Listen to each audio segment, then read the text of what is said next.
Hello, and welcome to Envision, the show where we talk to entrepreneurs to find out what drives them, lessons they've learned in their business career, and thoughts on the local Cape Fear and North Carolina region. I'm your host, Jonathan Rowe, and with us today is Raymond May. Thank you for being here, Raymond. Thank you for having me. Let's start out. It's one of our favorite areas we like to start out on, and you've had a very interesting career, not only internationally, but working in the banking industry, and the banking sort of a popular subject right now being an entrepreneur. As you've progressed throughout your career, what have been some of the things that drive you each and every day? Interesting question. People basically have two makeups. You either really want to change everything around you as you see it, or you want to fit in. And I've been very fortunate that I've only ever had one piece of work where I was sort of like in the machine and in a line function. For example, my wife, she would have been much happier if I'd been a policeman or a teacher, all right? But for me, that's not what makes me tick. I'm always trying to make change and see if I can improve stuff. Is it you see an opportunity and that's what you want to change, or you're frustrated, or you see a problem? What? It's not really frustration ever, and it's never wanting to make a change for change's sake. It's wherever you are, you're just going to see inefficiency. And I always think of it from the company perspective, not my own perspective. Okay. So I'm trying to improve it for the whole, and always there's so much that needs to be done. Now, you grew up 150 miles north of Nairobi in Kenya. What, with such an interesting background like that, what influenced you growing up that's maybe carried on throughout your career in so many different countries and different parts of the planet that you've been working in and been successful? I had a very interesting childhood. I grew up in the equivalent of Nebraska in 1830. No electricity, no running water, no TV, no radio, no outside influences. And by two women, my grandmother and my mother. My father died when I was 6 months old. And so we were in the middle of nowhere and very vulnerable. You would think vulnerable, but we weren't. We were third generation Kenyans and living on the land. And those two women, my grandmother was super organized, ran a fantastic farming operation, and my mother was very talented, but all over the place. And these two influences, drove me to where I am. From a very young age, I was allowed to grow my own chickens. I had a point where I had 100 rabbits that I sold for meat, and so I sort of got into it pretty early. And but it was my mother's inability to keep up my grandmother's good work that really frustrated me and wanted to bring it back and change, and that was the beginning of it. What's interesting is, has there ever been a pull back to farming? Because you've gone, again, you've been in the financial industry, or you're surrounded by technology. I mean, that theoretically seems as far from farming, at least in the industries you're working in. I mean, has there ever been a draw back to that? Absolutely not. I really don't like the farming industry at all. I'm not a hands guy, all right? Well, let's then talk about, I guess then, if we're sort of progressing along in your career, you're entering to the banking industry, right, with JP Morgan? JP Morgan, yeah. And you were in Europe and North America. What was that experience like? Very interesting. I actually ran away from Kenya at the age of 17, joined the Army, British Army, rose to the level of lieutenant, and then decided that was too constraining for me. I couldn't fit into the Army. Left, went and studied physics. And then I really wanted to get into business, but I had no mentor, no clue, no idea. I had no framework to build around. So I came upon the idea of going to join one of the big 5 accounting firms. And so I spent 4 years as an accountant with one of the big firms. And I did the audits for the gunsmith, the local garage, and all the listed companies. So I saw the whole range of businesses over 4 years. Then I wanted to get into the city, the equivalent of Wall Street here in the US, and try to get in and join JP Morgan as an accountant. Now, what happened when I got there was there was a small little business that nobody seemed to have any bothering, and it was called derivatives. And I was allocated as their accountant. And there were half a dozen bankers doing this business, and none of them really cared about the shop. They only cared about the deal. We know that from now. So I had the opportunity to care for the shop. And in that role, I then began to build the infrastructure to build that business. And I went to the technology department and asked them if they could come and help us build some technology to support the derivative business. They said $15 million in 2 years. My boss, the financial controller in London, said, can you do better? And I said, I'll do it for $500,000, all right? And I'll do it in 6 months. And I hadn't, at that point, any clue about technology other than my physics degree and using, you know, punch cards, all right? But I got to pull together a team of 5 people, and we started out, and over a period of 6 years, we basically built the first piece of technology in the derivative space in every sector. Wow. The most impressive piece we did, I used to invent things going home on the train, all right? And my boss had asked me, is there some way that you can sort of punch all these numbers down and just give me one number? You know, people are talking about gamma risk and delta risk and spread risk and whatever. Can you give me one number? So I came up with this concept called value at risk. Initially, I just ran it on my spreadsheet, and even when I left JP Morgan in '97, JP Morgan was still running it on my spreadsheet, even though they'd released the whole algorithms to the market. That was floated out as an independent company and was recently bought for $1.5 billion. Just a simple idea. Was there any doubt in your mind? I mean, so when we go back to that point where you're saying 6 months, $500,000, I mean, was there any doubt in your mind that you were going to be able to pull off or build what you built? No, I set out with the target and then work out how to get there. Most people look at it the other way around. And I had no doubt that we could get there if I was able to get the resources. The interesting thing for, you know, entrepreneurs, if you want to be an entrepreneur inside a corporation, the challenges are very different from being an entrepreneur outside. Yeah. But they are very definitely there. Politics is the big one. Nobody wants change. Everybody fights you. You can't get resources. I'll tell you a story about one day, this guy was walking past my desk in his pink shirt. It was a gentleman from China.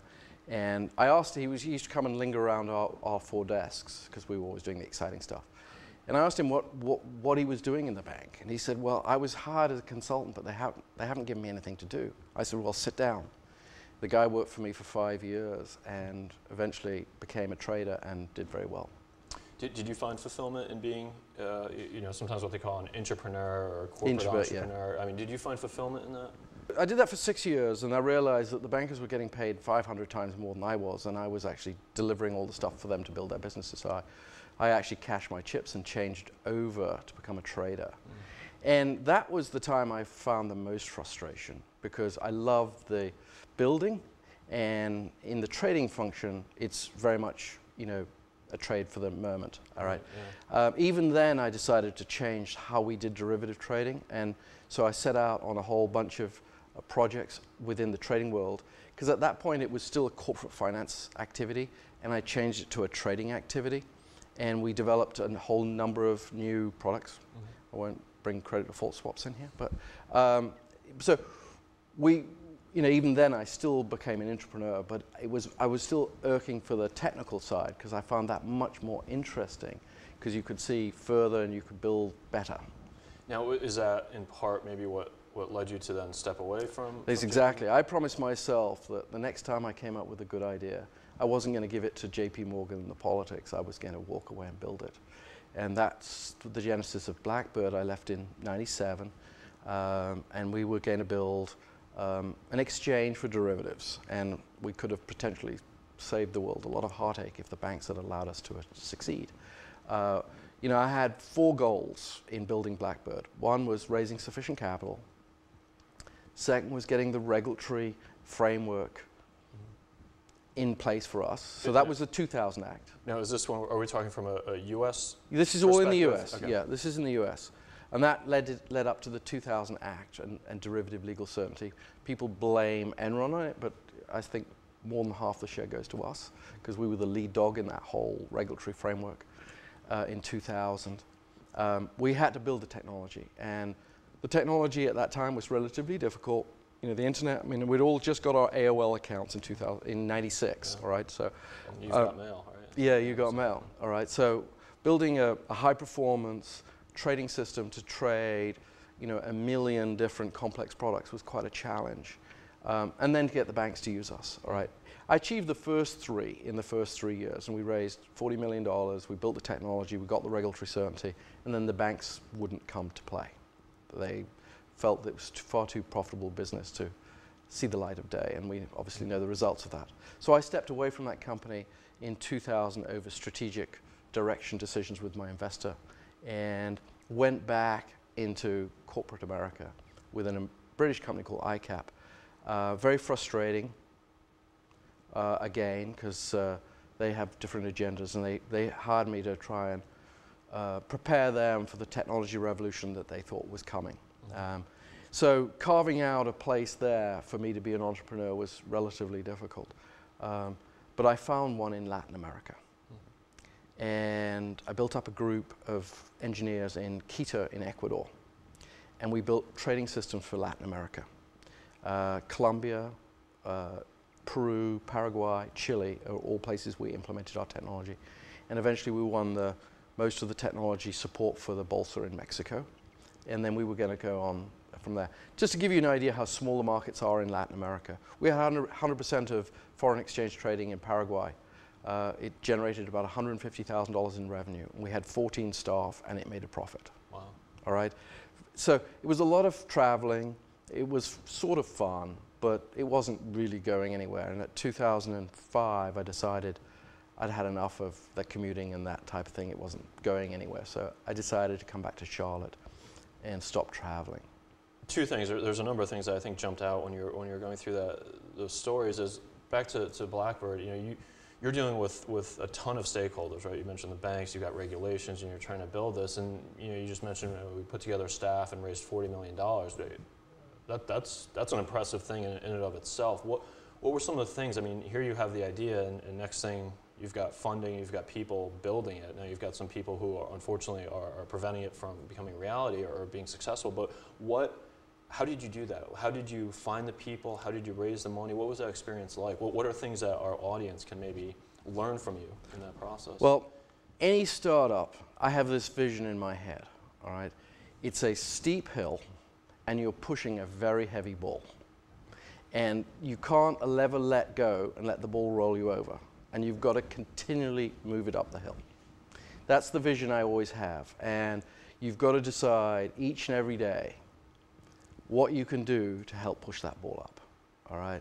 So I decided in the case of Blackbird not to bring any of my technical team from JP Morgan. One reason was they're too highly paid, all right? Second reason was they didn't have the technical side of the equation that I needed. Another thing is, if you're going to do these things, you need to have the core competence. You need to have all the knowledge necessary to do this from the outset. Now, I was very fortunate in the Blackbird case that I really had the whole puzzle in my head. So there was no external person I had to go to solve any problem. Then it was then trying to get the staffing, and that was my first mistake. It's very difficult to get the right team together, and the right team is critical to any company's success. I was introduced to somebody I should have known, and we'd worked at JP Morgan together for, I think he'd been there 7 years.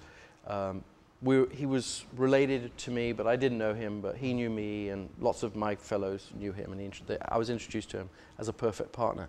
And he joined me, and I think that you've got to really know your partners, and I didn't, and that led to lots of problems.